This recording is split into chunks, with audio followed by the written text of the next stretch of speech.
Apple Bites. This is your Apple Bite WrittenWritRalf talking to you. That is funny.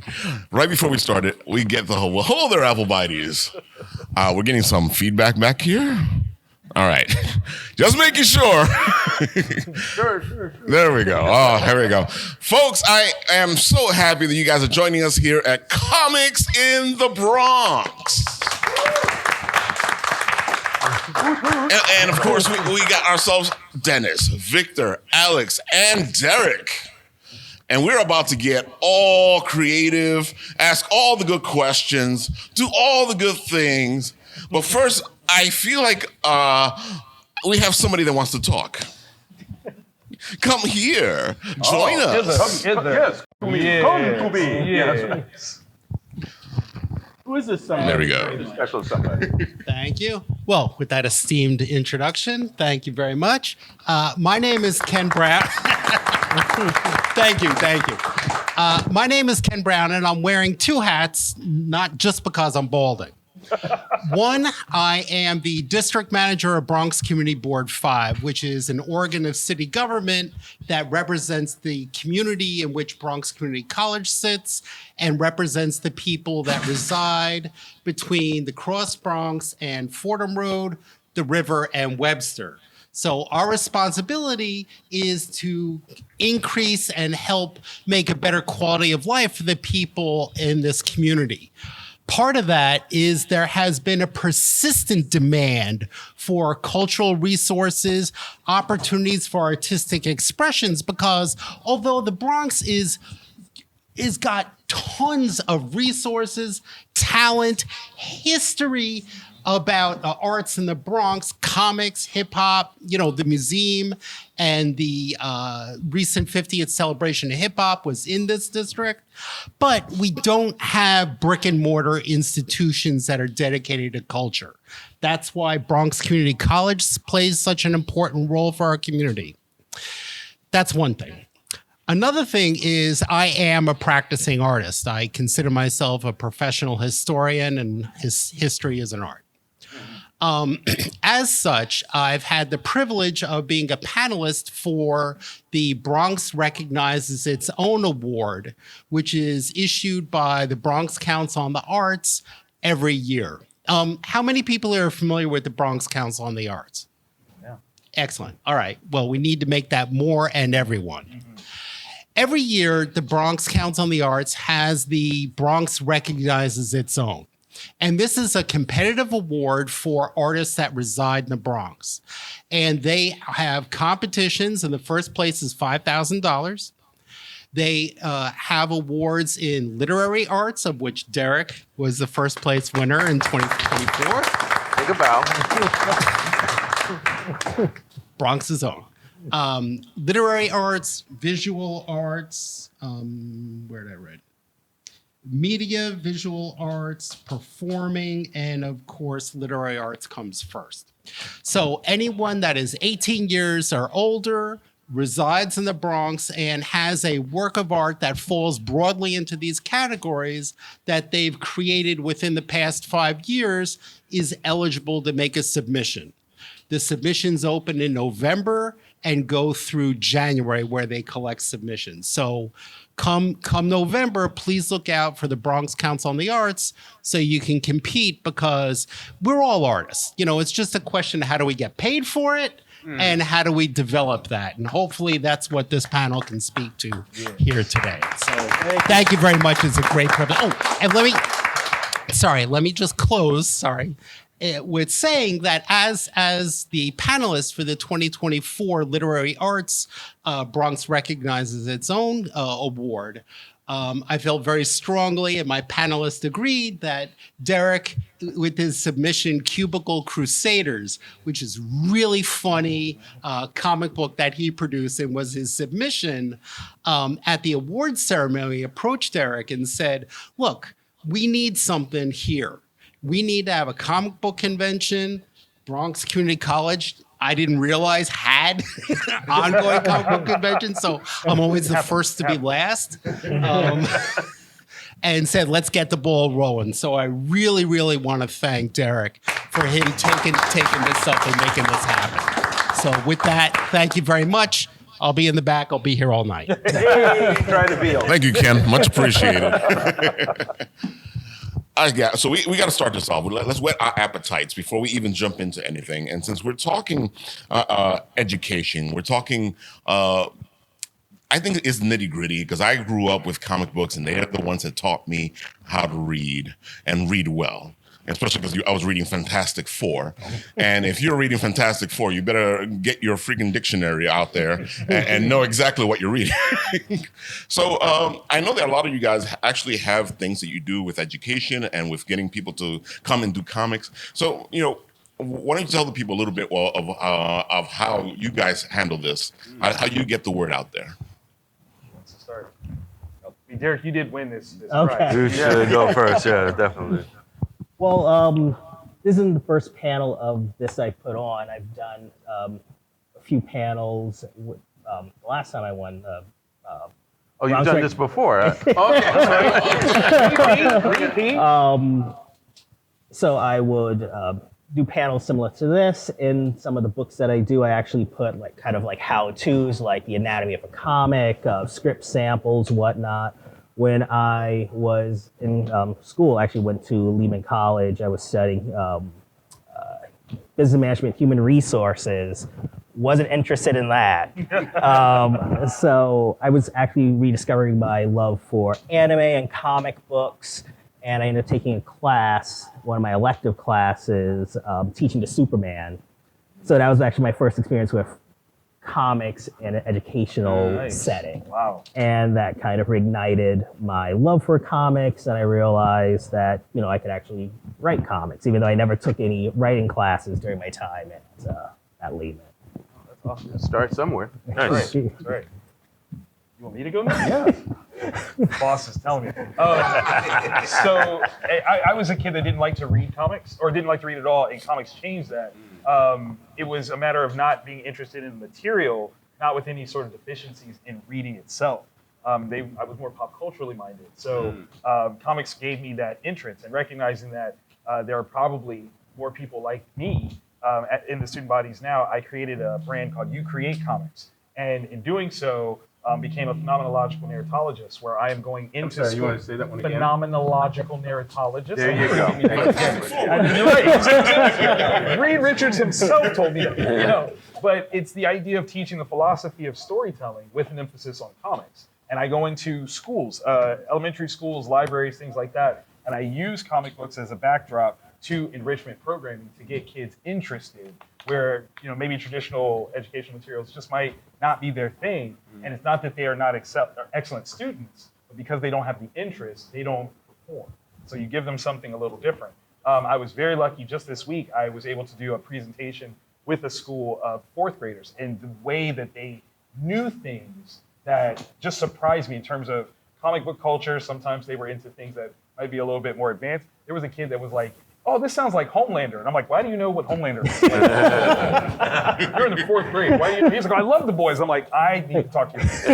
Immediately. You know what I'm saying? But it's the idea that here is a kid that might not necessarily be as apt of a student in traditional reading material, but knows Homelander. Okay, so how do we use that to actually connect and teach? And so that's the stuff that I do. Oh, wow, okay. I've always liked comics as a kid, always read them with my older cousin. And then as a professional, I've done a lot of stuff with Pronto Comics, a lot of educational panels, a lot of events. I've done a lot of work with Comic Book School, Buddy Scalera. And also I've done a lot of work. I've done New York Public Library, did the Comic-Con last November, and then did a summer workshop the year before that. Just showing people like Derek said, the anatomy of a comic book, how to write a script, character development, how to design your characters, things like that. And also, you give people an opportunity to form their own stories and educate other people as they will want to. So I'm very fortunate for that. Very happy. As the oldest person here, Oh, wow. Wow. I began teaching comic books on rocks, and actually, before the terminology that he so eloquently spoke, I was going in and out of schools, not only teaching comics in terms of here's how you can tell a story of your own imagination, to validate imagination, because that's one of the things that I think is precious to young people in particular, is that point in your life when you're believing anything's possible. And then you start to latch onto the idea, and maybe I want to become this, maybe I want to become that. When you start squashing their imagination, you start limiting their possibilities, and you start giving them the sense that maybe I shouldn't even try.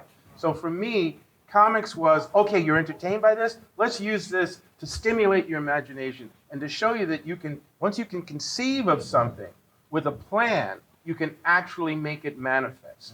So that was one of the things I did, and that took me not only, again, teaching comics, but also starting to look at how to teach history, science, and other subject matters, educational subject matters, through comics by tying them into the characters or the storylines that they were already fascinated with.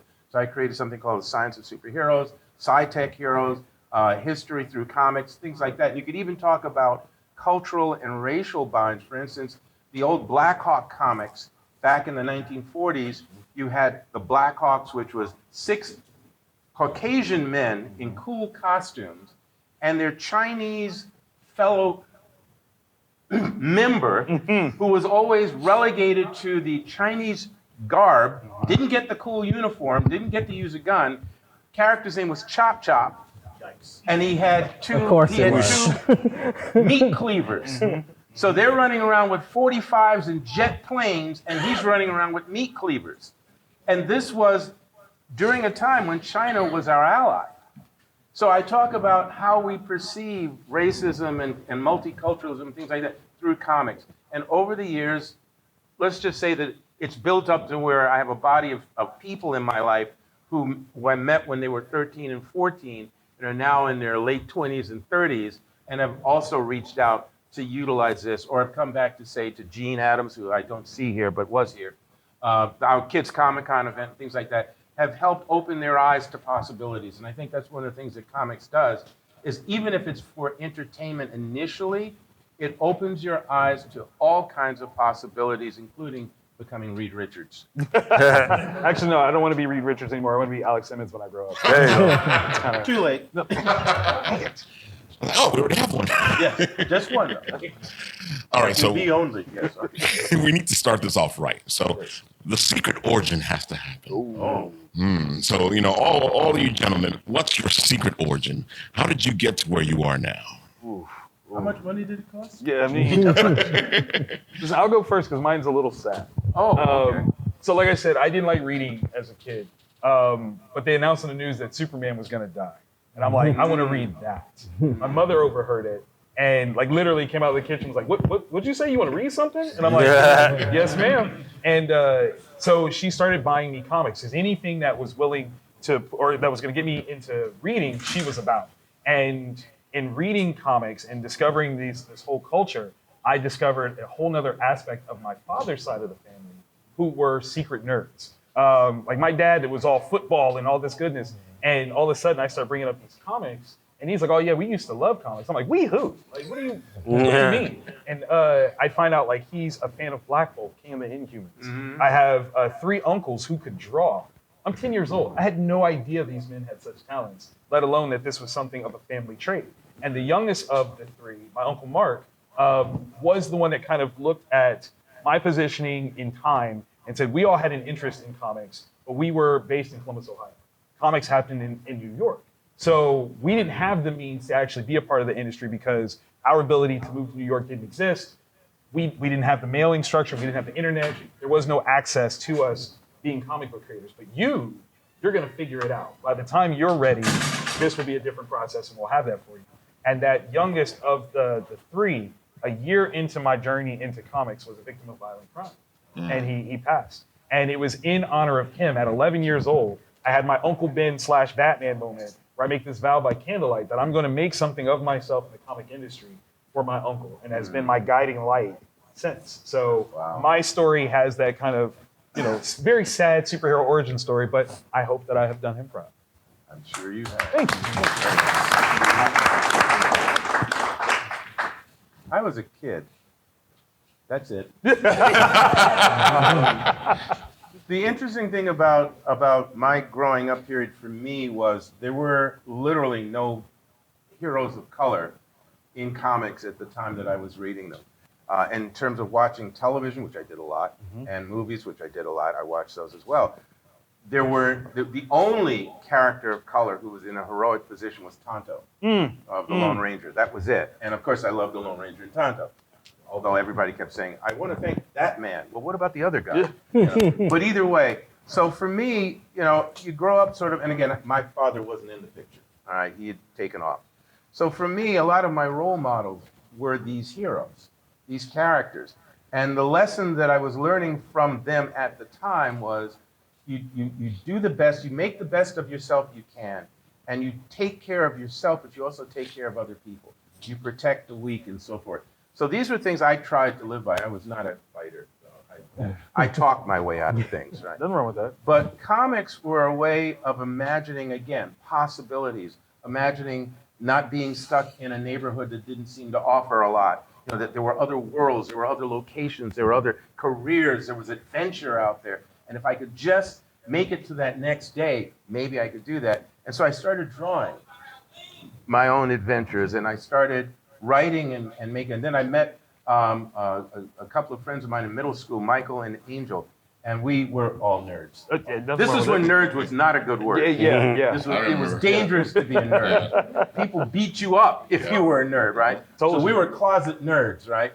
But they also made their own Batman and Robin costume. Wow. And Michael was black, but he looked good in the Batman costume. Angel was Hispanic, but light-skinned, so he looked really good in the Robin costume. So, and I, of course, was pudgy and didn't look good in either costume. So I got to be the villain repeatedly. Right? But we made our own little 8mm movies, and it just began to blossom out of that, this belief that you have an idea, and you do this and you do that, and maybe this can happen. So at some point, I thought I was going to be an artist, because I studied art for a number of years. But then I started writing, and the writing allowed me to have, you know, I just flowed through that easier than the drawing. I wasn't able to commit to the drawing the same way I did to the storytelling as a writer. And so I pursued writing and acting, and that sort of led me to where I am now. And so I've had what I guess one would call a comfortable, eclectic life. Yeah. Love it. Love it. Thank you. I'm here till Thursday. I'll go next. Yeah, sure, go for it. So I've always been into comics. I think my mother bought me my first comic when I was like 4 years old. It was like issue of Spectacular Spider-Man. Later, when Cartoon Network started airing anime, started getting into anime on Toonami. But I never really knew that I could actually like write my own comic book. I always liked to draw, even though I was never really good at drawing. So I think that was also another hindrance to me pursuing comics at a younger age. Then when I got into college, I was taking a lot of business classes, didn't enjoy those. I was also starting to get back into anime and comic books at the time. Marvel was on fire at the time. It's up and down. So that reminded me of what I used to love doing as a kid. Also around this time, I started going to New York City Comic Con for the first time. Actually got my first New York City Comic Con, I got a chance to meet Alex Ross, who's, I shouldn't have to explain who Alex Ross is. Right. But People out there. But you notice everybody's like, ooh. exactly. He does doodle. He's okay. Yeah. So it was either my first or second year at New York City Comic Con, I went to like a meet and greet panel. It was almost like speed dating for comic creators.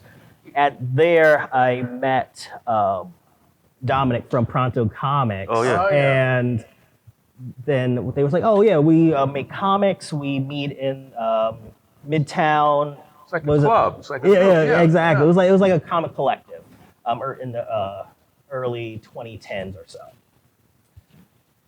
They're like, yeah, we meet the first Thursday of every month or something like that.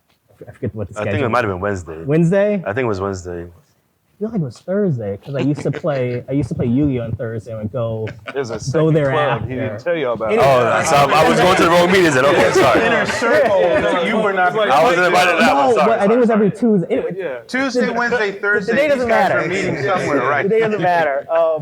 So I went there. I was like, well, hopefully this isn't some kind of like catfish Right. trap thing. So luckily it wasn't. Right. So I met a lot of cool creators there. I was with Pronto. Pronto Comics stayed there for about maybe like 10 years or so. That's where I did my first comic book. It was part of a comic anthology called Cold Night about like a blackout.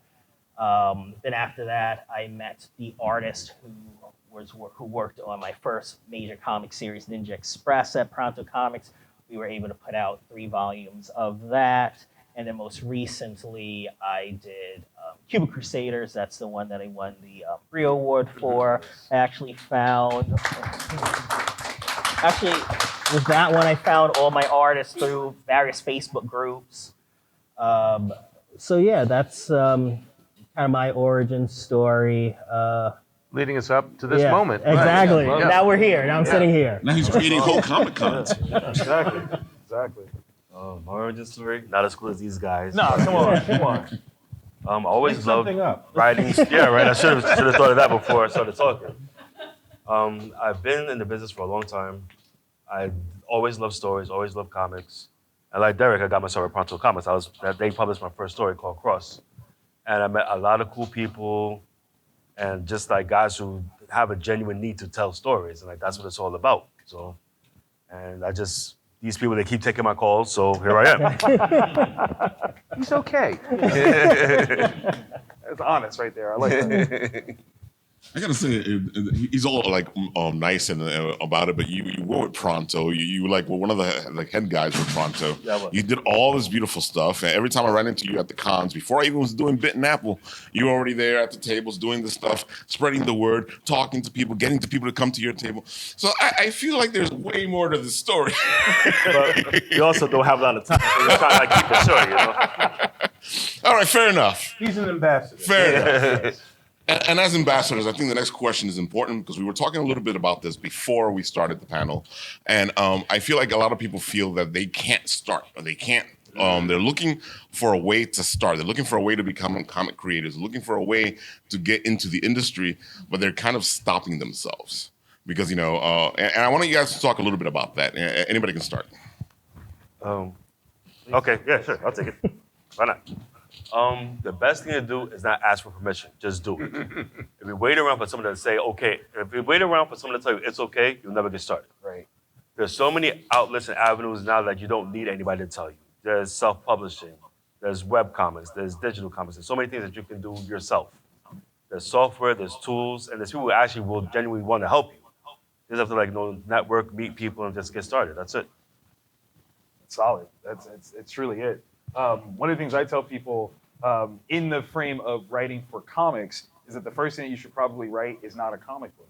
It's actually just a story that you will build a comic book off of. And part of the reason for that is we are now in a day and age of intellectual property, and the value therein is so much bigger than the cost of making a comic. So what you want to do is you first want to get your ideas down on paper so that you can confirm what your idea actually is. And before you think it's going to be the next big whatever, make it something small that you can just read and share with somebody and get them to read. Because everything that's gigantic, it all started with one step. And so that first step is getting it down on paper and maybe giving it to someone else to read and being able to take what their response to it and move from there. I agree with what he said. Enough said. There's a really long story that I'm going to try and make micro. Teenage Mutant Ninja Turtles. Come on now. Okay. There you go. Two teenage boys in Vermont drawing comics because they love to draw comics and they love to create these characters.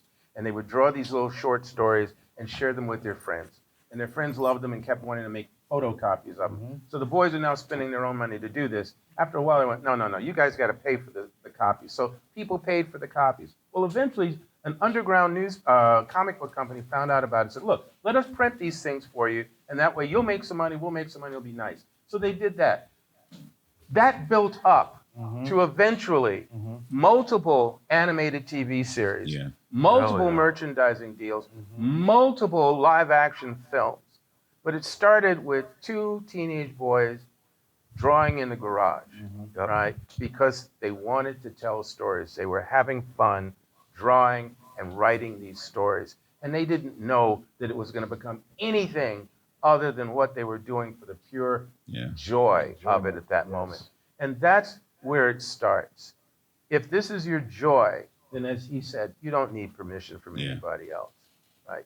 If you have a story that you want to tell and you maybe somehow want to put it out there, fine.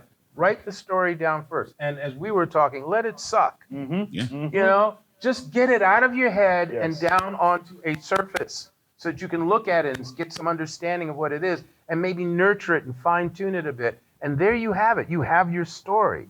If you want to draw it, fine. If you can't draw, get a buddy who can, right? And then do that. But again, there's so many ways, but first do it for you. Yes. That's what's important for you, and then invite others in. I'm going to echo a lot of what was already said, but That's why I went first. but and this is advice that I don't always follow myself, but just sit down and start working on your story. You're most likely you're not going to get rich doing this. So if that's why you're doing it, find something else. Or get rich. Okay, or get rich. Let me not get in the way of that. But you're not going to have a comic if you don't have a script, if you don't write, if you don't have an idea. You have to put it down on paper. You have to put the work in, the effort in. But you actually have to write something. It doesn't have to be perfect. Done is better than perfect. You're going to write a lot of bad comics. Some people do this professionally, still write a lot of bad comics, and people buy them. So don't let that stop you. And honestly, it can be a lonely experience, especially if you're doing it by yourself. So finding some type of group, either in person or online, helps a lot to get that feedback. Also, take feedback. If someone says, hey, this could be better, don't just cut them out and do your own thing and not improve. Take feedback. But yeah, you just have to sit down and put the work in. I hear you. Yeah, good points. Well said. All right, so we're going to continue down this path because, people out there going, yeah, whatever. So why don't you tell them a misstep that you guys made, that on your road to becoming who you are today? Oh my God, let me go first. Oh, there we go. The biggest mistake I made was paying somebody before I got it done, and gone. Money gone. That is tough. Yeah. That is definitely tough. Yep. Yes. We don't talk about that. We just Good did. for the story. That was good for the story. I would say the biggest misstep that I've made in my career is having an idea that was a little too ambitious for the time. I have been able to find a lot of my success rooted in previous failures, where things were I was a little too ahead of my time for this concept, for it to work. One of my biggest right now, I started off with this concept, and it was more of a concept, this is really why it's a mistake, because I didn't use it, was using a print-on-demand company like Blam as my personal store for selling my comics. That was, they have a sister site called Indie Planet, and I started in the business promoting this idea that you could make a book, upload it to Kablam, have it listed on Indie Planet, and all you actually have to do is promote the Indie Planet side.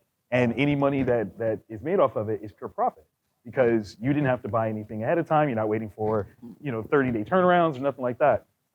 I didn't use it though. I came up with this idea and promoted it for a solid 2-3 years. And only within the last year or two have I actually started using it to much success. And I feel silly because it was my idea and I didn't listen to it. So but my biggest mistake is having an idea that was ahead of its time. And it would have been a bigger mistake if I didn't go back and re-look at it and see how I can use it now. Brilliant. Thank you, sir. You're welcome. Oh, yes, I'm going. I guess this is more of a mistake if you're going to be working in a team, if you're going to be collaborating with someone. So I'm just the writer. So yeah. They did. 100%. Get outside. That's a word you don't use. Jess? Come on now. But honestly, Did you really just say but Jess? honestly, Hold me back. Hold me back. but But honestly, at Comic-Con, I'll get that a lot. You're their just problem. a writer. You're That's just a their writer. problem. So it's a personal joke for me. Like, yeah, I'm just a writer. All right, I'm sorry. just a writer. I lost track. I'm okay now. I'm okay. So I have collaborators. My collaborator's actually doing the stream right now, who's off screen, Odra. He does like the lettering for my book, the coloring, marketing, everything. But you're just a writer. I'm just a writer. But when I'm for one of my first issues of Ninja Express, before I found my long-term artist through Pronto, I hired somebody.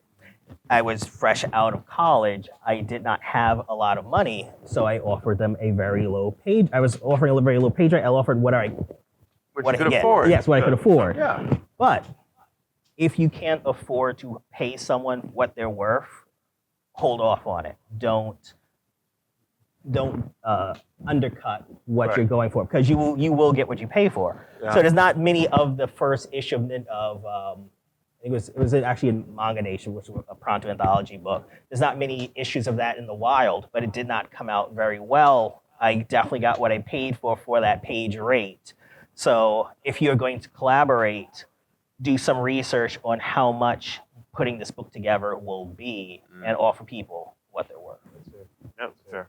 I will just jump in and say that yes, yes, and yes. And for me, I think really what comes out of this is do your homework, because I have some of the same stories, and I think probably the biggest mistake I ever made was an artist who, because I came out of the publishing end of where when I did an assignment, I signed a contract, I got an advance against the final fee, right? So I have a little money, I have a contract, I'm obligated to do X. So I was trying to take care of my comic book business the same way. Would hire an artist, give them an advance in the contract, right? Contract is only worth the integrity of the individual that you sign with. 100%. And that's a lesson hard learned, but well learned. So knowing who you're doing business with, having sincere and professional discussions with them, and trying to get a sense of where their line is drawn in the integrity sand is key. Because again, as you were saying, if someone agrees to do the work for the amount of money that you've offered, and it's less than they normally get, professionally, they are obligated to do that job, because as a professional, they agreed to it. But as the person that they are, they may not uphold that. They may not. So you need to get some sort of sense. And if you do go into a deal with a person like that, and they do try and screw you over, then try very hard to remain professional yourself. Yes. Oh, good point, yeah. Okay? Because ultimately, taking them out back and doing things to them physically may be satisfying for a moment, but there's lawsuits and all kind of stuff. That's only if you get caught. Well, that's a true. good point, That's too. true. Obviously, I wasn't fast enough. But the reality is, it's your reputation, it's your integrity that's key. Right? So you want to do business with people who are professional and have integrity, but you also want to make sure you maintain yours. So do your homework, check yourself, be professional, go forth from there. And sometimes, you're going to have a rough moment in business. That's business. And just try and deal with it as best you can. This is why I want to be Alex Simmons when I Oh, graduate. geez. I got to say now, so now that we found what that was, what triumph, because we want to make sure these guys do their thing. What's the triumph that they'll get their mouth wet? We're here. Yeah. I love that. No, that's to pontificate on that. Please, right there. pontificate. Like, I have to. This will be my 15th year of being a full-time comic book creator, and I left a cushy state job with the state of Ohio to make comics. And it was the idea of, I went from, we'll say, a platform of ease, right? Because everybody knows you work for the city, work for the state, you work for the Fedi Gov, you're set. Well, it was the rule. It was the rule. Right? Yeah. Where I'm from, that was the thing. And to walk away from, a state job to make funny books was crazy. And, especially, I have a family, I've got children, but the idea was, I got to show not just myself, but those people around me what is possible. When you have something that you're truly passionate about, and you find a way. What I ultimately do right now is not exact to what my goal was when I started. My goal was to make comics for a living. That is part of what I do, but I'm also, this phenomenological narratologist. I'm a celebrity moderator. I do all of these other things, but it all is rooted in the idea of I tried. And because I tried and I took that chance, here is where I am, and that is absolutely the triumph.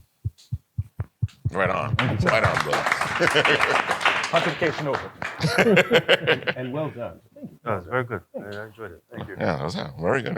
Who's next? I can honestly say, people know who I am. Yep. Like, my name Very is good. like all over the internet. You saw me when you walked in through the door today. That's right. That's So right. it's like, That's right. hard work, it pays off. Yep. Google it. Google it. You'll see. That's on a T-shirt. Yes. It pays off. Yes. I'd probably say I'm gonna talk about my first triumph, I would say, is actually coming from an idea, writing it, collaborating with people to get it done, and then holding that physical book in your hand. Oh, yeah, that's the best feeling. Oh, it's gorgeous. Beautiful. It's gorgeous. Yep. The first time, you never forget. Yeah. No. When you go, if you go to a comic store regularly, you'll see like Marvel and DC, they put out one comic of a particular title a month. That's because they're big organizations. They're the big two. When you're working on your indie comic by yourself, that can take months or years just to put out a single Oh, for like sure. 20-page issue of something. And you have no idea how expensive it is, how much blood, sweat, and tears goes into it. So actually having your finished work either in your hand or published on like webtoons or whatever, you can't really explain that sense of accomplishment to create something, bring it into the world. Absolutely. Absolutely. Absolutely. I think it's interesting too because there's like levels to it. That first book, that's a like wow, like you Yeah. can't even believe it. Then you come up with a second issue of that first book, and you really feel like you've done something. Yeah. And then you hit issue 5, and you're like, as an indie, I didn't even think this was possible. Like it's there's beautiful levels to that.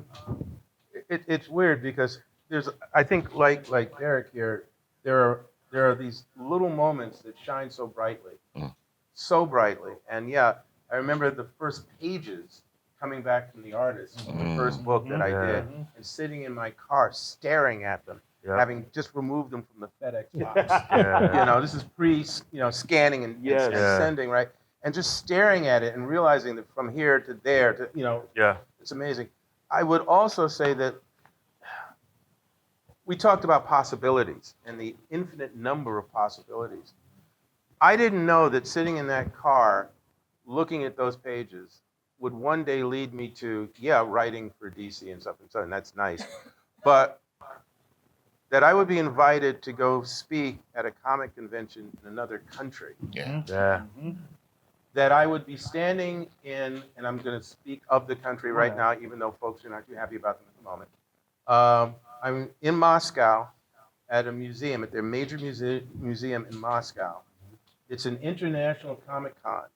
There are people from several other places in the world. And I'm hearing this person speaking in Russian, announcing that someone's going to be stepping up to the mic to speak. And I turned to the translator who's working with me, and I said, what is he talking about? You just mentioned my name. He said, oh, well, you're going to be able to speak in a moment. I said, I am. Wasn't aware of this, right? And he keeps saying, the American, the American, the American. I realized I was the American. I was it. In a room of several hundred people. 3 of them were from Africa. 1 was from America. We 4 were the only black people within a quarter mile. Wow. And I step up to the microphone and realizing that I am representing me, I'm representing my family, I'm representing my mother, who never told me you can't. I mean, within reason, obviously. And then I am representing the United States of America.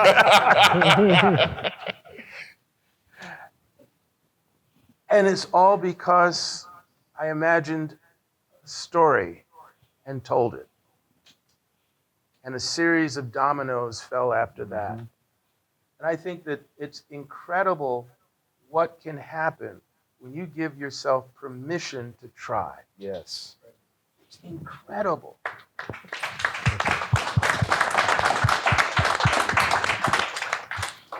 All right, so we're gonna open the floor soon for questions. I'm gonna take one question we already got, online. I met DM Charles at Comic-Con 2015. As someone who wanted to invest in a booth and promote a comic book the way he did, what advice would he give for someone who puts too much effort in every corner of writing the plot for the series as a whole? Oh, wow, wait. Let's unpack that question. That's a lot. So the question is, what advice would you give to someone who puts too much stock and effort into writing versus the other aspects of it? All the other aspects. Oh, wow. Go ahead, you got this. I mean, that question was That's directed to Derek. Derek. I mean, No, well, I'll start off. I'd say find a team because I am very bad at marketing. Luckily, I have someone on my team who's very good at like advertising marketing. My collaborator, Ozra Newton, he works in the news. He's knows a lot about advertising, getting the word out there. He helped put a lot together for this event. I would also say if you're planning, if you wanted to table at a convention, I would do smaller conventions first because you might not even make your money back on the table. You might, at most, you'll break even. Maybe if you're traveling for the convention, you might make the room back if you do really well. So try to do smaller local conventions. If you plan on going to a bigger convention, like the ones in the New York area right now would be like New York City Comic Con or Anime NYC. Those are probably like the two bigger ones.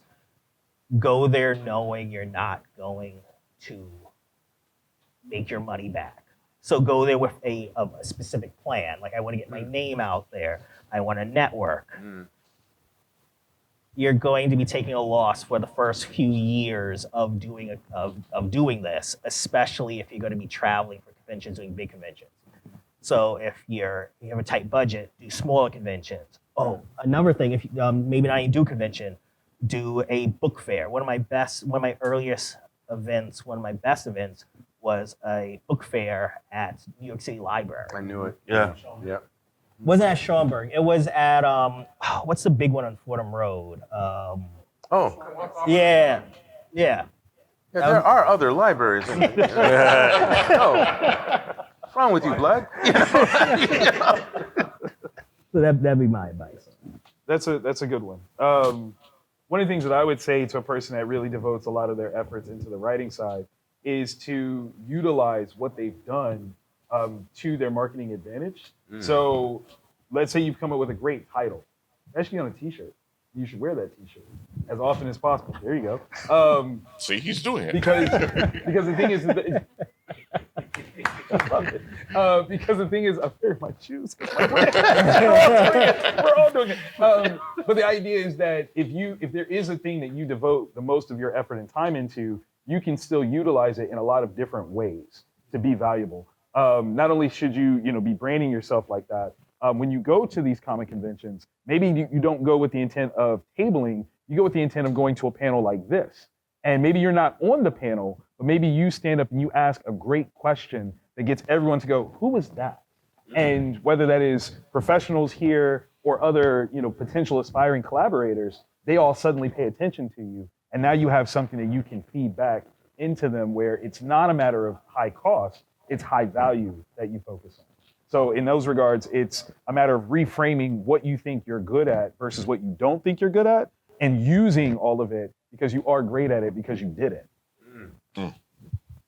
Also, if I could just jump on, be nice. Oh my God, never mind. Forget what I said. That right there. Good mic drop, Dennis. It's a small sandbox. Everybody in the business knows everybody. Everybody. Once you're a jerk, nobody wants to work with you. Nobody's going to buy your product. Forget about getting a table. You're going to be outside waiting to get in. Be nice. Be respectful. Be professional. I would piggyback off of what Derek said and the be nice part. You're good No, too. I'm thinking about what I'm thinking No, Dennis right now. but plan. there's something that an entrepreneur that I tend to follow uses the term action stack, which is making a list of specific pieces or units or things that you need to do to accomplish a particular task. So if you're going to put out a book, okay, know the dates that the book's coming out. Know how many copies you're going to need. Know what places you're going to go. What do you need? Do you have business cards or whatever? Put together a list of the things that you're going to need. Put together a plan of action. Put together a pitch. You know, something that's maybe 5 or 6 sentences that quickly conveys your concept. Practice that pitch.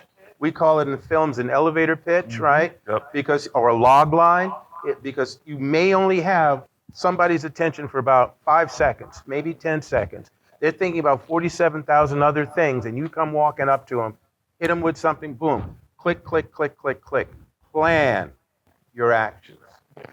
And again, as Derek said, if you are not good at a particular aspect, then plan with a partner or a collaborator or a mentor. Those are the things I would say. Good advice. But be nice when you do it. Like, Yeah, definitely be nice.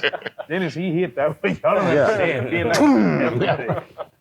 All right, folks. I know some of you out there have questions. So if you want to come up here and ask a question of the panel, go right ahead. I have other questions here. So if you know, I'm going to ask more questions. Oh, there. We got one. There we go. Come here. Oh, because the microphone? Yeah. You're not going to go to him? Look up. Oh, you want me to bring it to you? The next one. There we go. Okay, there you go. There's an extra one. All right. See, he gets his own microphone. Hi there. Hi there. Hi. Small world. We know him. There's a story I like to tell about each of them. My name is Andrew. I started Pronto, but I went the other side. I went behind back of the house. I started working in the conventions. Be nice gets you tables. Not only does it get you tables, favor the volunteers because the volunteers are the quiet people. I'm not going to say that really promote your books because if you make them your fans, you have your fans. Yeah. I mean, I've known Dennis for almost 15. Yep. I know Derek for almost 20. I've known Alexander since I was a kid. And I'm 40 something. I am that old. I've known you for like 5 years. Very being nice. I'm going to tell you right now, fans, with amongst us smaller niche people who are in the back of the house, being nice is probably the most perfect advice ever. Yes. Now my advice is, but my question is, Oh. when was a time when you couldn't be nice? When you had to be assertive, when you had to establish yourself. And I'm going to tell you right now, being nice, it's a very good advice, but sometimes you're going to have an opposition.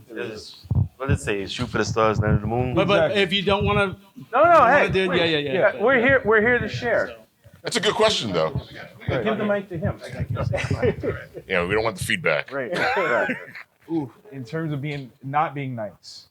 Don't worry, the body's been. Yeah, no. I'm Right. keeping it $1.50. Yeah. The thing about it is how you're not nice also matters, right? So let's say my methodology for not being nice was one to be aggressively polite in my response, right? It wasn't nice. It was aggressively polite.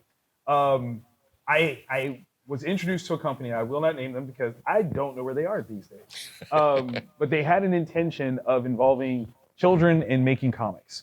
And the idea had merit, except it took the opportunity of creation away from the kids. Whoa. And I thought that was the wrong way, right?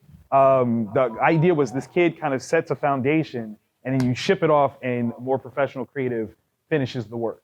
Ooh. And again, on paper, you're like, oh, that's an interesting thing, but you're not encouraging the kid. Yeah. And in terms of business prospects, I was introduced to the founder of this company. I didn't know them personally, but I was at a place in my thought process, not career, because I hadn't won yet, where I thought I knew better.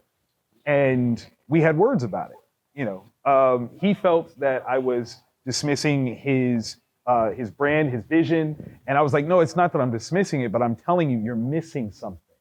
And the missing part is the interaction here. And he very specifically thought that I was a fool and had no problems telling me so.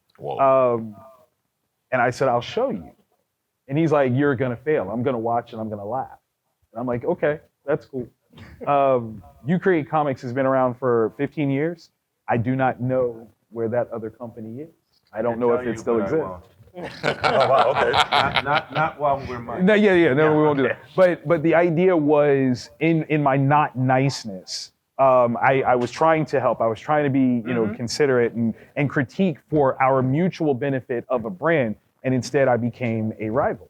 I became a competitor. And in my not being nice, my aggressively polite, I've never heard of this person at a show that I've been to.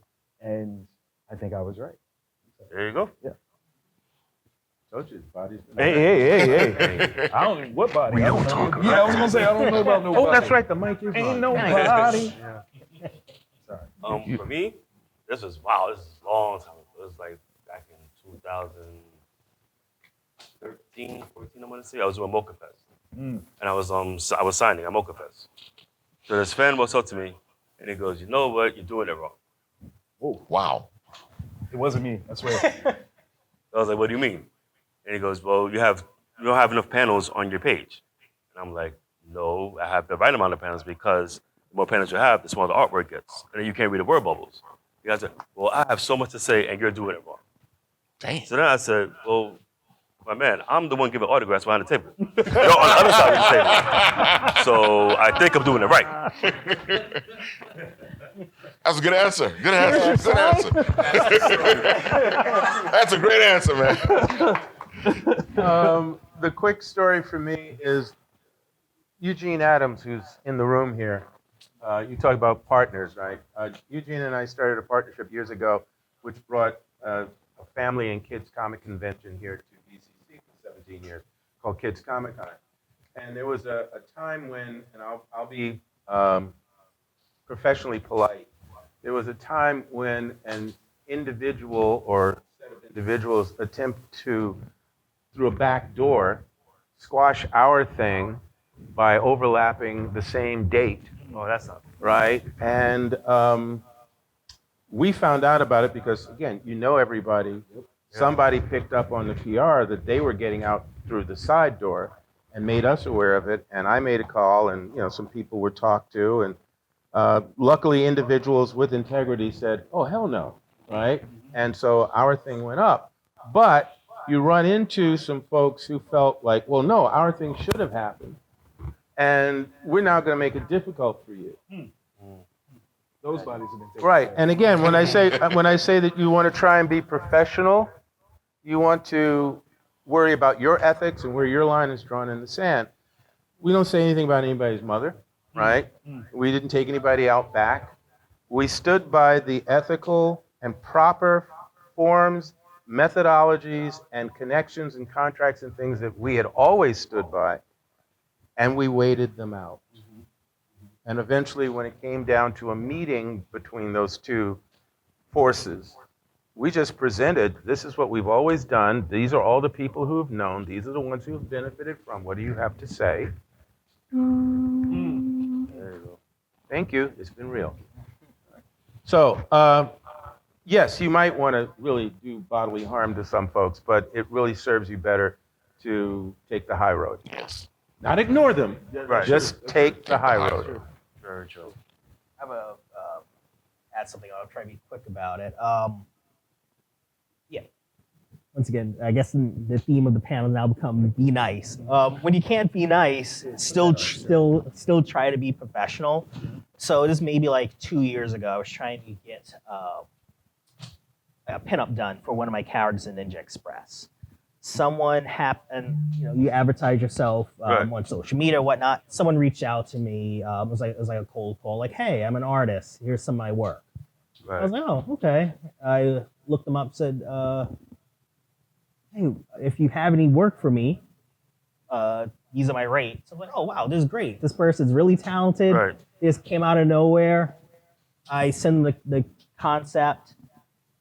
few weeks go by, I don't hear anything back from them. When I get the first concept art, it looks nothing like the art that was submitted. I was like, are you? And I was like, are you sure this is not going to be? No. It's not going to be the final. This is like sketch. I'm like, okay, well, you didn't do anything you didn't put in any of the details I described. And the foot looks wrong. Please correct that. When I get it back the second time, I could tell they just photoshopped a new foot on. Wow. So, I know where so, this is going. so then one of my coworkers at my day job suggested, why don't you Google image search the art that they submitted to you? I did. I find the real artist elsewhere online. Oh. And luckily, I didn't pay them in advance. Right.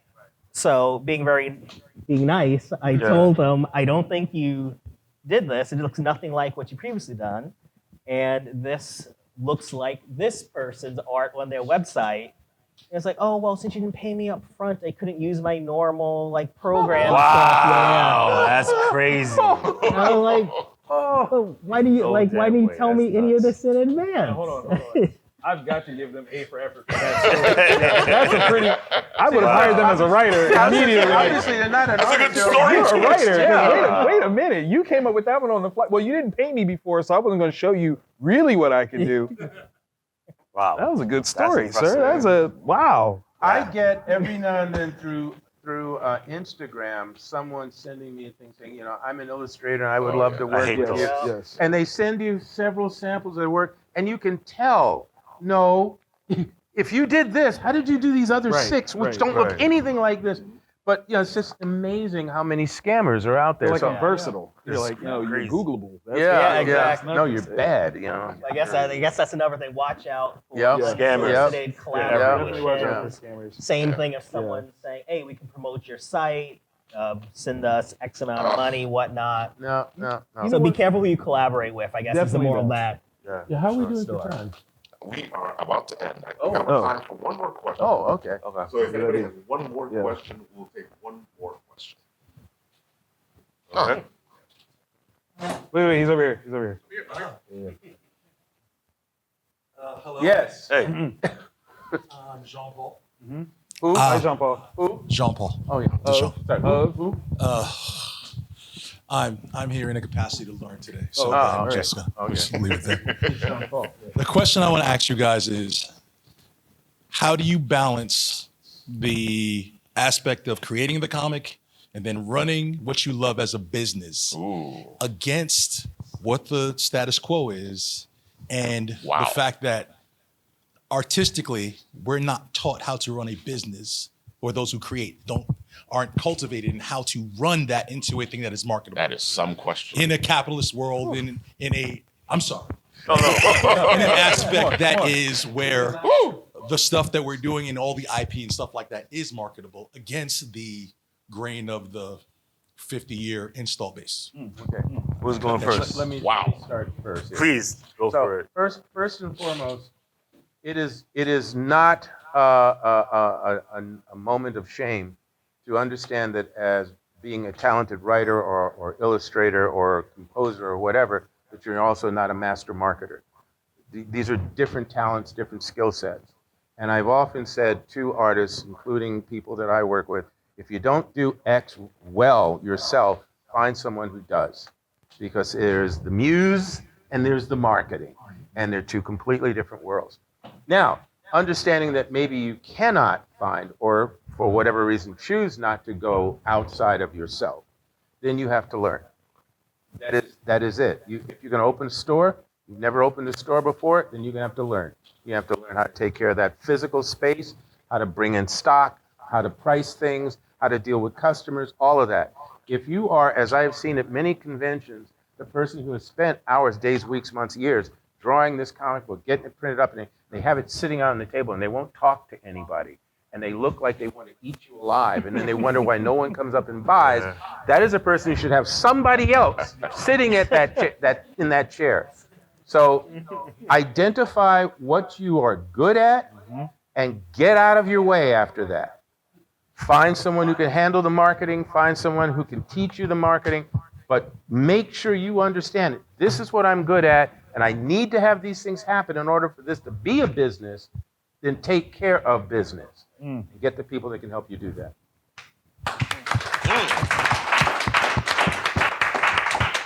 There'll be a little something in. No, okay. Yeah, no, that's it. That's it. You got one? We got a question? Real quick. Okay. You're gonna get a mic anyway, bro. Nice shirt. I went to a convention once, specifically of folks of color, and it was great. But I found that a lot of the artists and I guess writers had pretty much the same story, and that there seemed to be a lack of storytelling in terms of, we were kind of biting off of stuff that was already out there.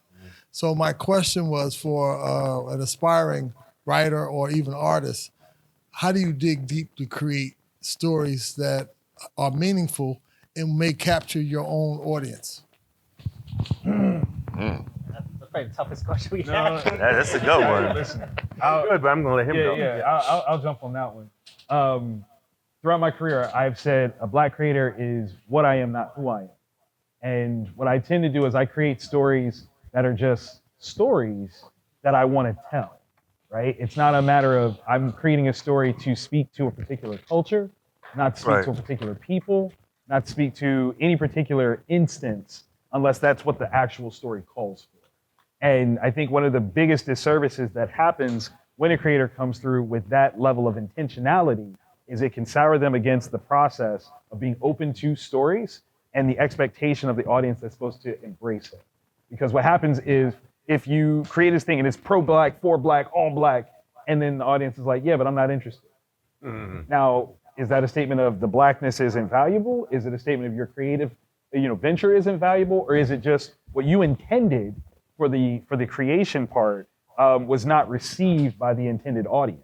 Because that's the thing that we all have to understand is we can create something with an intention, but the audience comes with their own thing. And so if you can just be open about what you want, just be open in general about what the possibility is, but not speak to this concept of, oh, this is going to change Blackness. That's too hefty of a goal. That's not up to you to decide. So it's better for you to create something because authentically it's a story you just wanted to tell than to try to make it mean something for other people and all people in any capacity. There you go. All right. Wow. Very good. What? What did I say? I don't even. What happened? Channel that one, I don't know what bro. happened. Channel that one. Look at yourself. No. Were you gonna say something? Me? Yeah. Yeah, just be genuine. Mic drop. Don't make it Memorize everything you just said. There's a hiring. I'm taking you. The ambassador, he said. I mean, bro, God, we'll travel. No, seriously. All right, Be folks. genuine. Don't make a story and force it on somebody and make them like it. It doesn't work that way. Yes. Anytime you see a story, like a perfect example, Pride Month in June, right? Marvel DC always have these like Pride stories. Be genuine. Don't do Pride stories just in June. Do it all year round. Period. You started to say something. But I was about to say, unless you guys are not finished. Well, I was going to add, but did you want to add something I'll too? let you go. Oh, okay. Well, thank you. That's awfully nice of you. So he's going to give you the mic to end it. Go for it. Again, to what Gene is saying, because I know of some of the experiences he's speaking about.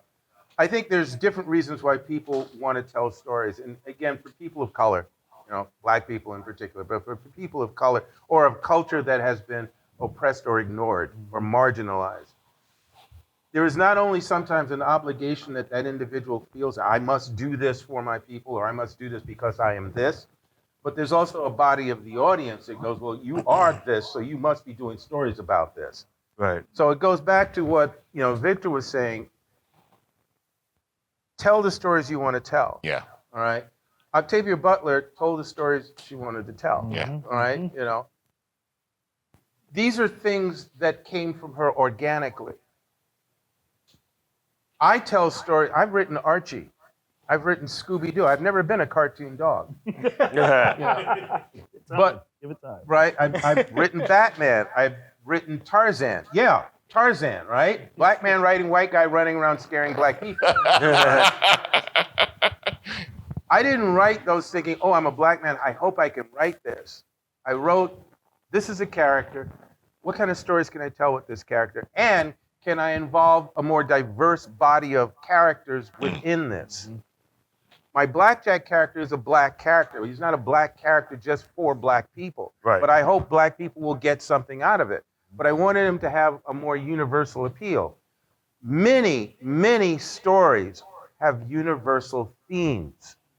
We are conditioned to believe that because we are Jewish or black or Chinese or Korean or West African or whatever, that there must be total differences between us. No, we're human beings first and foremost. Subsequently, there are things that you're going to go through in your country, culture, religion, or whatever that I can relate to. And subsequently, if I'm telling a universal story or I'm exploring a universal theme and I do it right, they'll get it. That's what we're obligated to do as artists, to be genuine, right? To tell the stories we want to tell. And if it's about our people, do it right. If it's about all people, do it right. One last thing. I am a male, right? And I'm straight. That's not pride. That is simply a fact. I have written women characters. I have no idea what it's like to be a woman. So I do my homework. I write what I know, and then I ask questions, and then I run it by people who know a hell of a lot more than I do.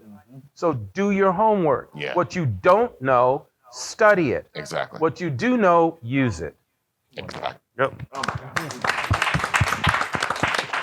In other words, do your research, people. That's right. That's right. Yeah. Drop mic, genuine. So, Nice.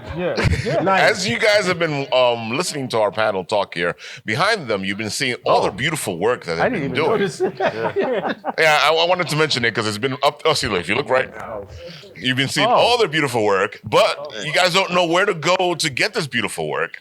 So, where do you send them to go and get your stuff if they're not here? The table back there. Exactly. If they're not here, you know, where do they go? Right now, a lot of my stuff that I'm working on is still like being printed up, so it's not in the masses yet. But if you want to look at my early stuff, go to indieplanet.com, Comixology, it's on there. Big shout out. Big shout out. I'm going to ride the Indie Planet train as well. If you search Victor Dandridge, you can find it. Right now, I have a current project on Kickstarter called Kinder Wonders. We're dipping into a new format of early readership, trying to build the next generation of readers. So definitely look for us on Kickstarter. Thank you. I love this man. And remember, folks, Kickstarters are not easy, so go help them out. Yes, please. Please. Oh, you got to donate money? Oh, right. Yes, Okay. yes. My stuff's all over the place. It's on Amazon, but we're boycotting that for another 2 days. And it's on my website. And if you come to wherever it is we're going to be sitting after here, I have a QR code which will give you a free preview PDF download of one of my blackjack stories. Awesome. So right now, my comic Cuban Crusaders is just available in person, but we're going to get that online soon. Ninja, Indie Planet. Yes, Indie Planet. Right now, if you want to get copies of Ninja Express, you go to ninjaexpresscomic.com. Right now, volumes 1 and 2 are available, as well as some other merchandise, and we'll be putting up volume 3 that just came out recently. So. Is that a hard copy or a download? Both. Oh, okay, cool. Nice. Cool. Very good. All right, folks, I am WrittenWritRalf from Bitten Apple TV, celebrating our 10th anniversary. And you guys, I hope you have had fun. We have also been doing this online. So if you want us to continue to do these series, we're creating comics and all this beautiful stuff, let us know, and we'll do more. There you go. With Love that, his voice. Love his voice. Listen.